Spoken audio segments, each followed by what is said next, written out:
مرحبا جميعا. حيصعبوا علي بس أنا كاتبهم على التليفون لأنه لازم أقولهم. سوري.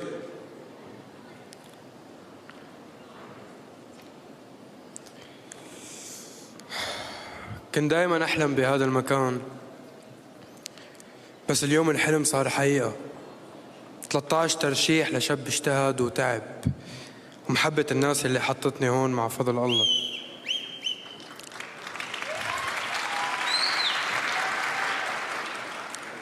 ولو اليوم أنا فنان عربي أو شرق أوسطي أو شامي، بس رح يبقى في شي حصري دائما لأولاد بلدي ولسوريا، هو الوجع والأمل.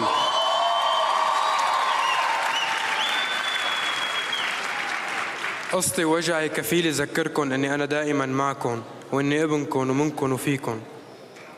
شكرا لكم، شكرا بيلبورد أرابيا، شكرا للمملكة العربية السعودية اللي دائما بتكافئني، شكرا للجميع وتضلكن بألف خير.